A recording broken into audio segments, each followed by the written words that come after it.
This is an exciting story from the world of AI. Researchers in Sweden now say analyzing the sugars in saliva with the help of artificial intelligence could possibly help them detect stage 1 cancers. Incredible. Joining us from Germany for more is Daniel Bouillard. He's the lead author and assistant professor in bioinformatics at the University of Gothenburg. Good morning to you and welcome. Good morning, Canada, and thanks for having me. So this study analyzed data from around 220 patients, I understand, 11 differently diagnosed cancers. So what did you find? This is amazing. Yeah, so we know that these complex carbohydrates are the most information-rich molecule in our bodies.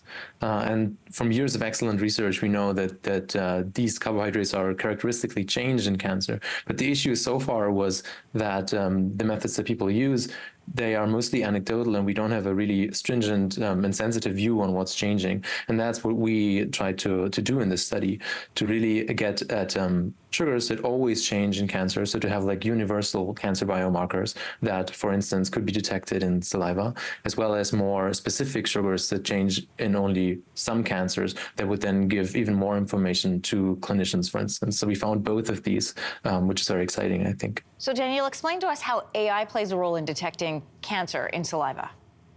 Yeah. So the biggest role that AI currently plays in our method is to deal with the very poor data quality that is usually accompanying sugar data. So that's one of the limiting factors why this type of data couldn't be used for clinical purposes so far. And what the AI is helping us is to really enhance the data quality, dealing with missing data points and allowing us to reach sensitivity levels that are quite unprecedented. Technology, we know, isn't always perfect, and in cancer diagnosis, there can be misdiagnosis. So how can we ensure that there is no misdiagnosis using AI? Yeah, that's a really important point. And I think the biggest advance that we have to make is to apply this method to as many healthy people as we can, to make sure that the changes we see are really, really specific to cancer and not also happening by some other dietary or lifestyle events, etc. So I think that will be the crucial point, especially the ideal scenario would be if we would have saliva samples from people when they're healthy so that we have a baseline and then can compare to that baseline. That would be ideal. You know, so many times people will enter the healthcare system with cancers at a late stage, stage 3 and 4. And from an economic perspective, from a health perspective, that's dangerous. From an economic perspective, that's expensive. So does this work in detecting all types of cancer at any stage?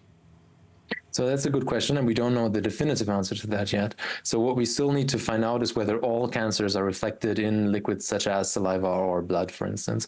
So we know that for sure for certain cancers, and there is no reason to think that this cannot be true for all cancers, but we don't have the definitive data for that yet.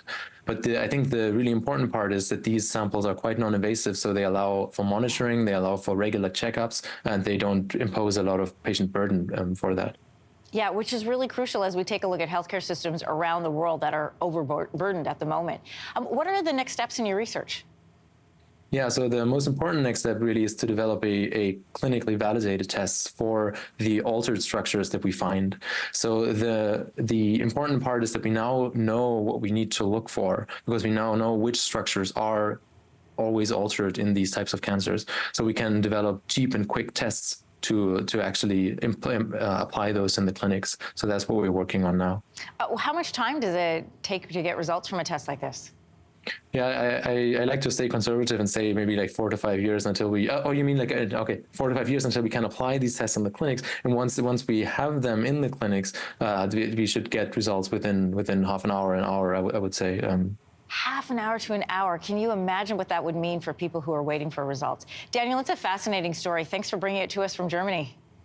Thanks for having me, and keep on enjoying the show. Thank you. Happy New Year to you. Hey, thanks for watching. If you liked this, be sure to subscribe here, or you can check out more Your Morning videos right here.